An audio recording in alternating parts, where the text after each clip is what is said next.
Hey guys, today on Virtual Raptor Domain we're going to be doing something a bit different. We're not talking about birds today. Today we're going to talk about snakes, and some of you might be a bit freaked out by that, but hopefully after you've seen this, or maybe after you see one of our reptile shows when we can be open again, you won't be worried or scared of snakes anymore. So we'll be talking about pythons today. We might do a venomous only one for a different video, but today we're looking at pythons. They're non-venomous snakes. I've got two different species in here. I've got two carpet pythons. So we've got Ivory here, and we've got Cecil on the floor over there. Cecil is a Queensland or coastal carpet python. Ivory is a Darwin carpet python, but Ivory is an albino.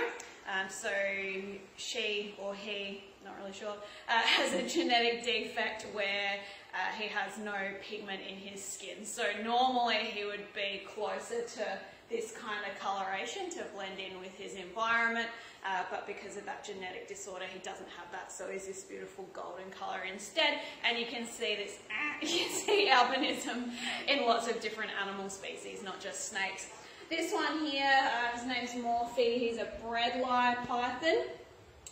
They look really similar to the carpet pythons, but they are generally considered to be a different species. They are found only in Central Australia, a very small region near... Go closer to the camera. No. Very small region near Alice Springs. So they've been evolving in isolation from the other carpet pythons for a pretty long time now, so I guess that's why they're considered separate species. And that's beautiful. Nice big poo there. If you've never seen a snake poo, that's what they look like. Very stinky as well. So pythons, they're not venomous. Obviously I wouldn't be getting kisses from them if they were. Please don't.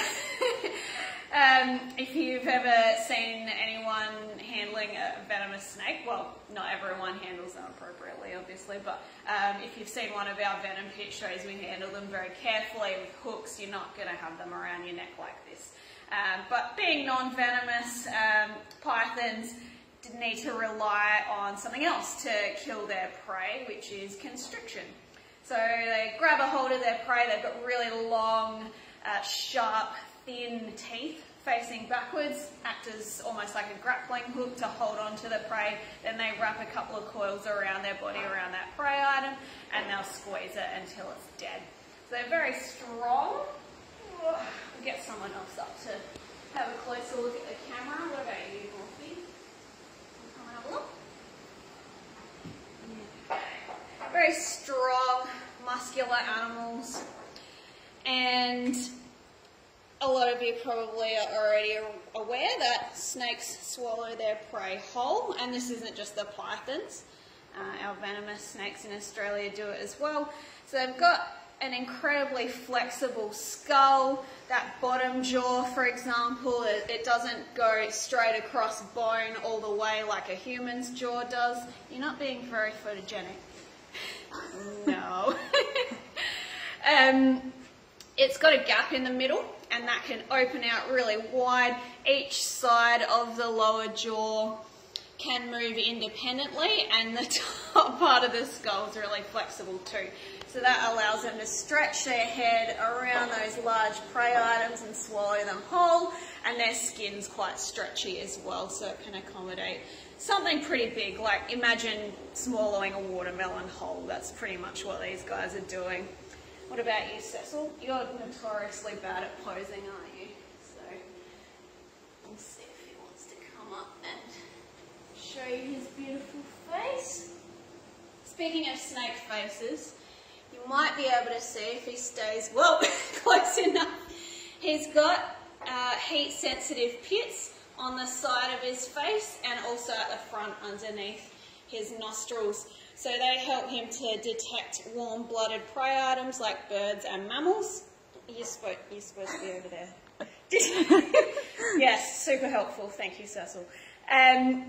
So mammals and birds give off that body heat, and then these pythons can use that to detect the body heat.